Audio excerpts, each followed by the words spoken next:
Fazer contato com o professor do Departamento de Geografia da USP do Programa de Pós-Graduação em Ciência Ambiental, Wagner Ribeiro. Bom dia, Wagner.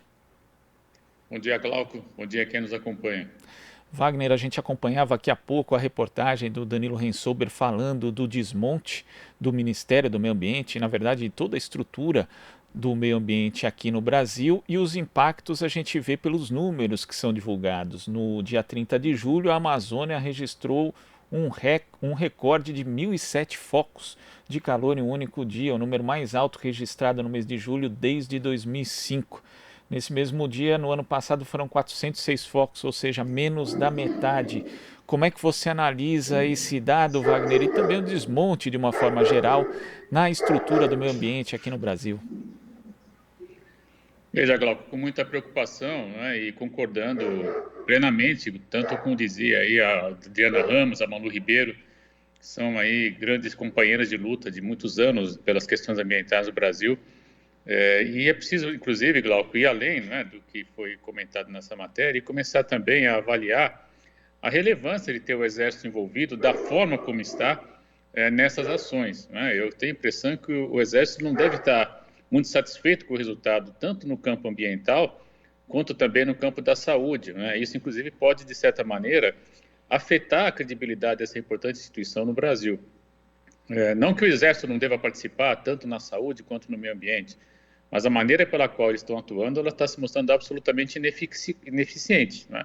Com repercussões muito negativas na escala nacional, evidentemente, mas também na escala internacional. Nós também já alertamos aqui que investidores estão indo embora, essa questão muito séria que é o Brasil perder credibilidade internacional, onde havia de fato uma posição de comando, de liderança, né? O Brasil já teve, por exemplo, vice-presidência do Painel Internacional de Mudança Climática, já teve, por exemplo, a Secretaria-Geral da Convenção de Biodiversidade. Todos esses postos vão se perdendo, né? Porque a credibilidade do país vai sendo corroída ao mesmo tempo. E o que a gente tem verificado nos últimos tempos, mesmo com a presença do Exército, né? Houve um esforço importante do INPE que gerou um sistema de monitoramento ainda mais eficaz, Glauco, que é o chamado DETER intenso, que está gerando uma imagem por dia com resolução de 10 metros, ou seja, uma resolução extraordinária, muito boa mesmo, né? E com isso eles identificaram 5 pontos focais nos quais seria necessária uma ação mais intensiva, né? Uma matéria do El País de ontem, com o repórter, deixa eu pegar o nome dele aqui certinho, o Gil Alessio, né?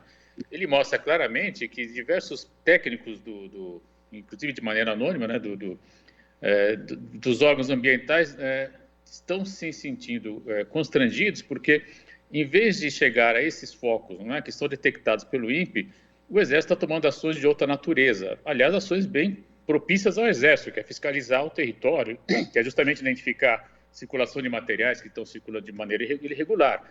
Mas o Exército não está preparado para entrar na floresta, ou melhor, está preparado para entrar na floresta, mas não para fazer esse tipo de ação, que é justamente a ação de combate ao desmatamento. Então é preciso, de fato, reajustar a participação do Exército. O Exército pode ter um apoio fundamental na logística, por exemplo, de levar os técnicos até essas áreas. Ao mesmo tempo, quando o Exército está presente, é evidente que é uma proteção também para os próprios técnicos, né? Mas o Exército não está preparado para ir lá atuar. E basicamente por que não está preparado? Né? Porque não quer fazer essa ação, evidentemente em coerência com o comandante-geral das Forças Armadas, que é o presidente Jair Bolsonaro, lamentavelmente. Né? Porque as ações implicam seriamente, né, você ir lá e destruir os equipamentos, né? Significa você ir lá e autuar eficazmente, né, quem está fazendo as ações de crime ambiental. E, ao mesmo tempo, é preciso também registrar isso, Glauco. Não adianta você fiscalizar depois e apreender a madeira depois que ela saiu. Até porque nós já dissemos isso várias vezes, a madeira em si não é o grande foco do desmatamento. O objetivo maior é o acesso à terra, nós sabemos disso. Então, se já foi desmatado, reter a madeira, ela não é o grande foco de quem está desmatando. Eles vão perder lá algum recurso, evidente, mas o objetivo maior já foi conquistado, que é garantir o acesso à terra, até porque nós estamos assistindo aí flexibilizações na legislação ambiental, infelizmente garantindo posse de terra para quem grilou de maneira irregular. Então, de fato, é preciso rever, sim, a atuação do Exército, né? Ela não está sendo condizente com todo o esforço que está sendo feito lá, inclusive em termos financeiros, né? É muito caro. A própria matéria do El País mostra que, com muito menos recursos, os técnicos do IBAMA e ICMBio têm conseguido resultados mais expressivos, não é? E eu diria que até para a própria credibilidade do Exército, está na hora deles repensarem essa atuação e, ao mesmo tempo, promover, sim, parcerias com o IBAMA e ICMBio. Não há por que não ter parceria. Eles têm o que contribuir, têm uma capacidade de logística impressionante. Nós sabemos que eles têm treinamento na floresta, e isso pode ser muito útil, não é, para chegar para pontos de meio difícil acesso, mas não é da forma como eles estão atuando. Então, precisa ser revisto isso sim. E o presidente Mourão, né, o vice-presidente Mourão, na verdade, que é o grande responsável, o coordenador-geral, tem também, ele está dizendo que por aí que ele gosta de ouvir, etc., mas ele parece que só ouve, mas não leva em consideração o que se fala, infelizmente, porque não sou só eu, tem vários colegas insistindo que é preciso rever o que está ocorrendo na Amazônia rapidamente, Glauco, porque a repercussão já chegou para fora do país e vai ter implicações econômicas e financeiras também, infelizmente, como a gente tem alertado já há algum tempo.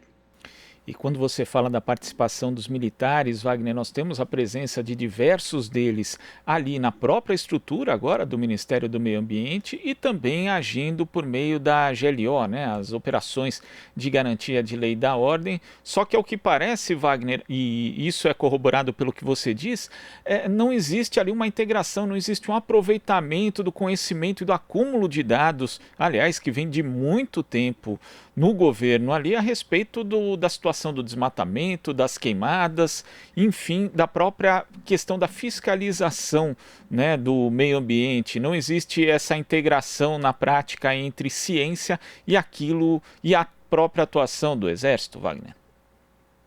Não há dúvida, Glauco, porque o objetivo não é coibir o desmatamento, né? A gente está, infelizmente, assistindo aquilo que foi anunciado na campanha eleitoral. Os colegas que estavam falando na excelente matéria que você introduziu aqui, inclusive, foram precisas. Na verdade, ele está implementando, sim, um programa que ele anunciou lá atrás.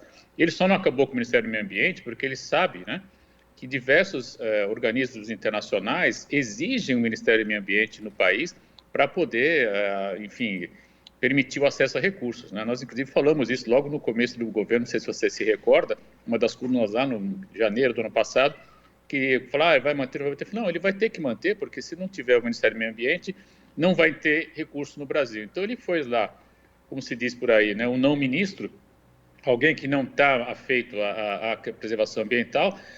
Agora mesmo, né, outra questão que foi anunciada recentemente, ele surpreendendo até o próprio Ministério da Economia, ele quer ampliar a margem de desmatamento da Amazônia, indo na contramão, inclusive, do que os próprios técnicos do Ministério da Economia ficaram surpresos com essa decisão do ministro Ricardo Salles. Então, de fato, é alguém que está lá não para cuidar do ambiente, não para cuidar desse patrimônio ambiental brasileiro, né? Não para cuidar, infelizmente, do artigo 225 da Constituição brasileira, que eu insisto, né, preconiza que nós temos a obrigação de salvaguardar o ambiente natural atual e para gerações futuras também. E você falou a respeito dessa intenção, né, Wagner, expressa inclusive no documento oficial do Ministério do Meio Ambiente de modificar, na verdade substituir a meta de redução do desmatamento e de queimadas até 2023 em 90%, mas agora o ministro Ricardo Salles parece que sentiu a pressão não só externa, mas interna mesmo do próprio Ministério da Economia, como você mencionou, e recuou dessa intenção. Disse que a meta vai ser mantida. Quer dizer, é um governo que nessa área só funciona mesmo sob muita pressão, Wagner.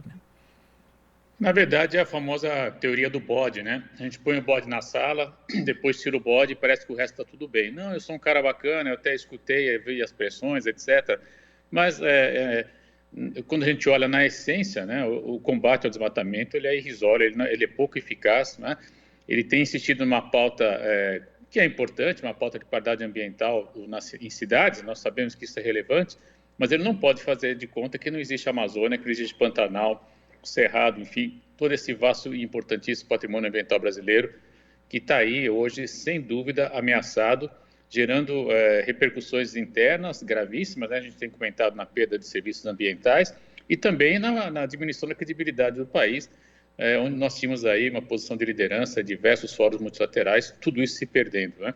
E principalmente, Glauco, nós estamos queimando, né, aquilo que o Brasil tem de vantagem estratégica no século XXI, que é justamente esse acervo de informação genética, né, que está posto nas nossas matas, nossas florestas, isso está sendo perdido sem estudo, sem conhecimento. Como eu costumo dizer, nós estamos queimando uma biblioteca sem saber o que tem nela, o que é, no mínimo, pouco inteligente, para não usar palavras talvez um pouco mais contundentes. Então, é de fato do meu ponto de vista, algo que precisa ser urgentemente revisto.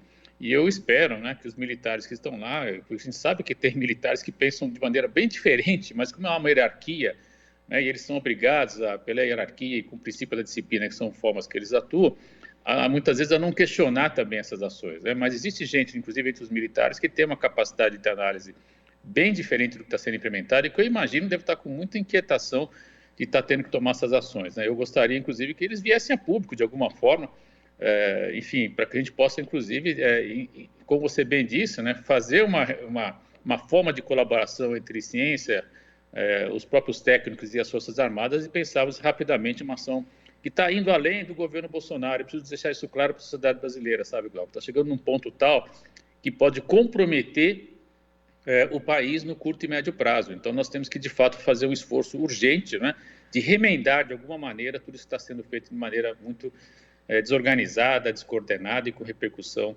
negativa interna e externamente. É importante agir antes que os danos se tornem irreversíveis.